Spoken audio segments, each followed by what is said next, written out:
Jeffrey Carter was surfing through his phone while heading to where he parked his car. There was a nice breeze in the air. The weather was perfect for a day out. But unfortunately for Jeffrey, he had to work from 9 to 5. Jeffrey worked at a local tech company in town. Jeffrey Carter lived in Mesquite, Nevada, in his very own house. From work to home and a few cool hobbies is what made up his day. As he was walking down the street he thought to be near empty, he suddenly bumped into someone. The young woman he had bumped into nearly lost her balance. "I'm so sorry, I got carried away, I didn't notice you. Let me help you out." Jeffrey picked up the young woman's purse and glasses. He frowned when he saw the glasses had been scratched. Jeffrey was a bit confused when he saw the young woman still patting the ground. "Excuse me, miss, here is your purse and your glasses." The young woman stretched her hands in the air trying to locate Jeffrey. "I'm sorry, it wasn't your fault. I should have walked on the side. You see, I'm blind." The young woman took her purse and was about to put on her glasses when Jeffrey stopped her. "Wait, don't wear those. They've gotten ruined. If you would please allow me, I'd like to buy you a new pair. Please don't refuse. This happened because of me." The young woman shyly laughed. "It's all right. Don't worry about it. But there is something you could do for me." "What's that?" "Could you please direct me to the bus stand?" "How about I drop you off? I was on my way to work anyway. I'm Jeffrey Carter. Here's my business card. I actually live nearby. Everyone knows me around here." "I'm Amy Hall. That would be very kind of you, but I don't want to bother you like this." No, please. I'd love to help out." Jeffrey felt awfully guilty and reckless for having caused the young blind woman trouble. He kept insisting to help her out, and to his relief, the young woman agreed. On their little trip across the neighborhood to the park where Amy Hall was headed, the two got to know each other a bit. Amy Hall was a 26-year-old woman. She moved to Mesquite a few months ago when she got a job as a financial analyst. She didn't really know her way around and was trying to figure things for herself. "That's cool, I actually live 2 blocks down from your apartment. Perhaps we'll meet again soon. We're at the park, hope you have a nice day." After he dropped off Amy, Jeffrey went to work, and the day went by as usual. He got home right on time, grabbed some lunch and turned on the TV and enjoyed his food. A headline caught his attention. It has been quite a few months that the police department has been on the search to locate a kidnapper named Walter Morris, who has been out on the loose in Mesquite. 9 reported cases have been directly linked to the man. However, with the number of missing young women increasing in town, police suspect Walter Morris has been behind it all. Keep your eyes out on the lookout, and be sure to contact 911 if you spot anything suspicious. Jeffrey spent the evening finishing up some work and checking some emails before he went to bed at around 10. The next morning, when he was walking to his car, he crossed paths with Amy again, at the exact same spot. "Nope, I'm not bumping into you again this time." "Hey, it's Jeffrey. Do you always go to the park in the morning?" "Jeffrey, how are you?"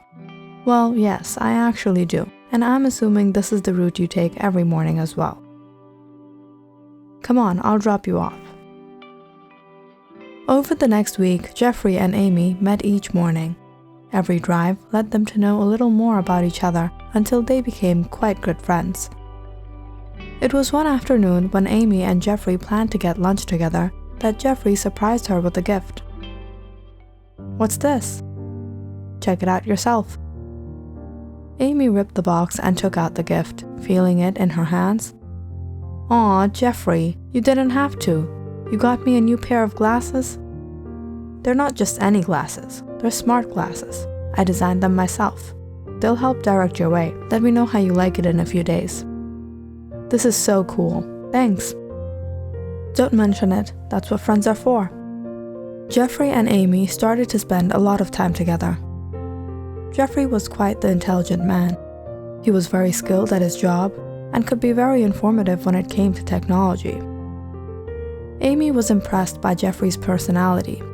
Whoever she spoke to told her that Jeffrey was a kind-hearted, decent fellow. He was known to be very compassionate and liked helping people out. They only confirmed what Amy had experienced herself. So when Jeffrey invited Amy to his apartment one evening, Amy gladly accepted the offer. Jeffrey opened the gate for Amy. She used her stick to make her way down the front yard. She heard Jeffrey talking to someone at the gate. Perhaps it was the neighbors. "Hello there, Jeffrey. How's everything going?" "Great, Mrs. Powell. How are the kids?" "Good. They've been talking about you ever since you made them that remote-controlled toy airplane." Jeffrey waved Mrs. Powell goodbye and locked the gate and caught up with Amy. He opened the door and led her inside. As soon as Amy stepped inside, she let out a breath of relief. Finally, part 1 of her task was completed. Now all she had to do was pull off the second part. It wasn't just by mistake that she happened to bump into Jeffrey that day. She knew very well who he was. What she needed was a way to get closer to him. Amy's boss had sent her to obtain some confidential information that only Jeffrey had. Amy worked for a rival tech company. "I have a very important job for you. We're losing out on all our sales because of that company. I should have hired him when he came here. I made a mistake. His name is Jeffrey Carter. He's an artificial intelligence engineer. Call him a master at the job if you will. I know he's been working on the company's biggest project yet. You need to get your hands on that information." "But how do you expect me to do that? What if he recognizes me? And how will I check his files? Are you telling me to break into his home?"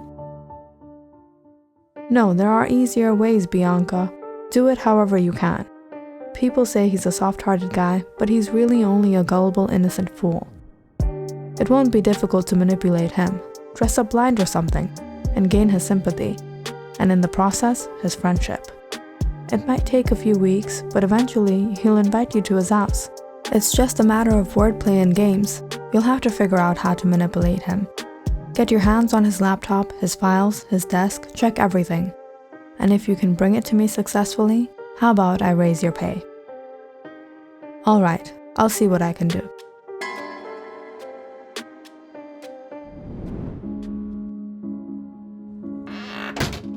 Jeffrey locked his door and pressed the pin onto his alarm system. Bianca was a bit surprised to see all the deadbolts and security locks he had installed. Jeffrey then closed all the blinds and walked past Bianca to the closet. Bianca was a little confused to see him taking out a long rope. But what she saw next made her a little anxious. Jeffrey was unpacking a box of duct tape and ankle monitors. She gathered her composure. She couldn't break the act at this point. She made it so far. But what was Jeffrey doing? "Jeffrey, where are you? What's that noise?" "I'm right here, just getting some snacks ready. There's a chair right next to you. Take a seat and give me a moment." Bianca pretended to search for the chair and sat down. She watched Jeffrey fix the ankle monitor and put it on the table. Why was he lying to her? And why does he need that? Was he intending to use it on her? Bianca was a bit confused, but she didn't know what to do.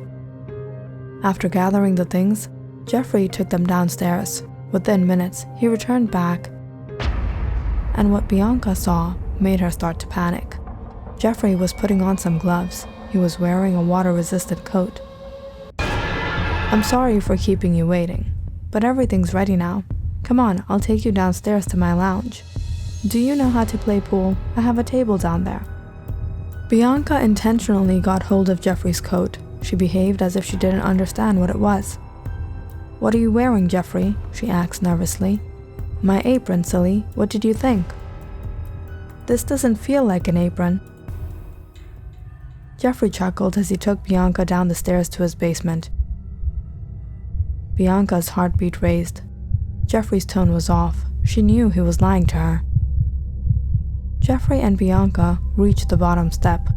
Push open the door, Amy. Bianca opened the basement door.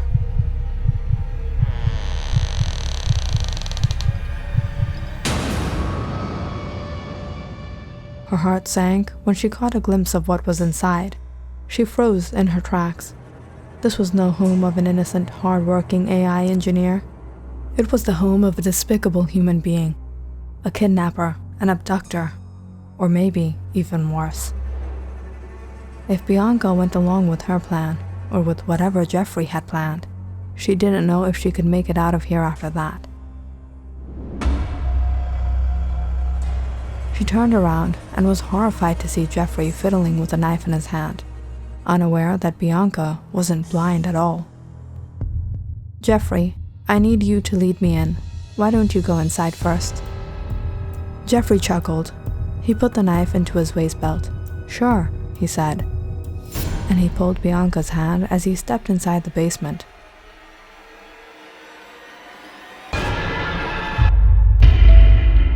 Bianca was frightened more than ever. This guy wasn't so innocent as the people thought he was. He had a dirty secret. Should she run for it? But she didn't know the code to the front door. What would happen if he caught her in the act? What was going to happen to her? How was she going to get out of here?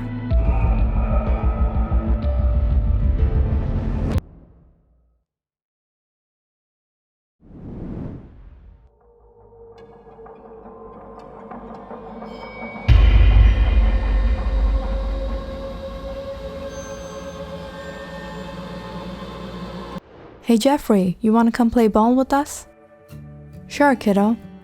"Kids, let Jeffrey relax. Why don't you go play by yourselves?" "It's all right, Mrs. Powell. I'd love to play ball with them." "You're such a kind-hearted man, Jeffrey. I wish there were more people like you these days."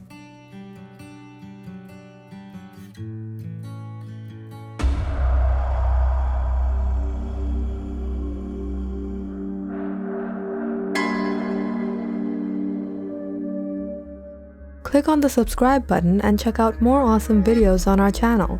And don't forget to press the bell icon because you know it's interesting.